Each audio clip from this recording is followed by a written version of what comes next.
My name is Sarah, and I am a freelance graphic designer, which means most of my time is spent alone in my flat.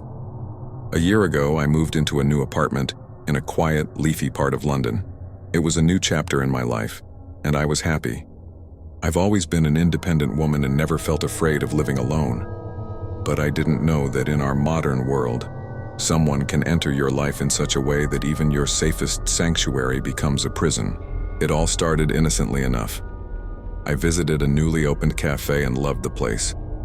I went home and left a glowing 5-star review on their Facebook page, attaching a smiling photo of myself. A few hours later, I received a Facebook message. It was from a man named Alex. "Hi," he wrote. "I saw your review. I love that place too." I smiled and sent a polite reply. He seemed charming and friendly. Over the next few days, he would message me occasionally. He started liking my old photos going back years. I found it a bit odd, but I told myself he was just trying to be friendly. Then one evening, a message arrived that planted the first seed of unease. He wrote, "I saw you on the high street today. You were wearing a blue coat. It looked really nice on you." My blood ran cold. How did he recognize me? I rationalized it as a coincidence. I didn't reply, but now his messages changed. "You looked very tired today. Is everything okay? The plants on your flat's balcony are beautiful." How could he see my balcony? I told my friend Emma about it. "Just block him and forget about it," she said. I blocked Alex on every platform. I thought the problem was solved. Then, one morning, a coffee cup was sitting on my doormat. It was from the same cafe, and on it, my name, Sarah, was written in marker. He knew where I lived. I went to the police. They were dismissive. "Madam, it sounds like someone fancies you. Until he makes a threat, there's nothing we can do." I went home, feeling completely helpless. Now, he started leaving things. Sometimes a single flower, other times my favorite chocolate. These weren't gifts, they were threats. I stopped sleeping at night. Every creak made me jump.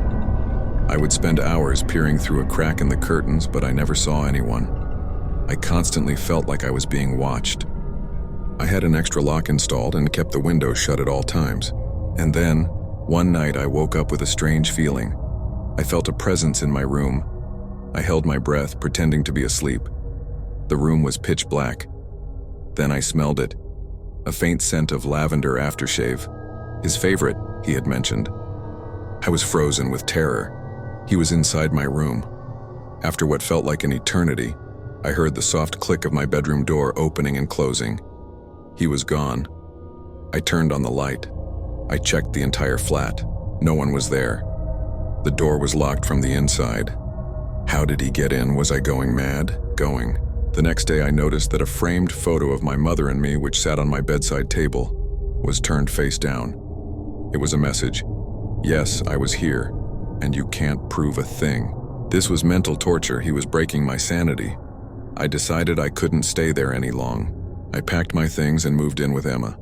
I called the police again, but without proof, there was nothing they could do. Months passed. I moved to a new city, a new flat. I tried to start my life over with the strictest privacy settings. A year went by. I had almost managed to forget. Last night, I got a Facebook message from a new profile with no picture. It contained only one sentence. "The new color of your walls is nice. Blue suits you."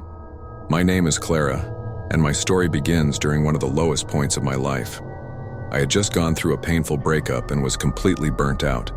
I saw an online ad for a wellness retreat called the Harmony Collective. The place was located deep in the Scottish Highlands. It was exactly what I needed. I booked a 1-week stay. When I arrived, I was greeted by a middle-aged woman, a Mrs. Alistair. She seemed incredibly kind, with a motherly warmth and a constant, serene smile. There were only 4 other guests. They were all eerily calm, almost unnaturally so. They spoke very little, their voices devoid of emotion. They would just sit, smile, and stare at the scenery. Every day she served us a special herbal tea. It had a strange, bittersweet taste. She said it was for cleansing the mind. Whenever I drank it, I felt incredibly sleepy, and my thoughts became foggy. But on the 3rd day, I started to notice things. I saw a young girl staring at the same flower for hours without blinking. I saw another man repeatedly tracing a pattern on the wall, as if in a trance. Their eyes, they were empty. Their smiles, they were hollow. I mentioned this to Mrs. Alistair. She smiled. It's all part of the healing process. Soon, you will feel the same. Her words terrified me.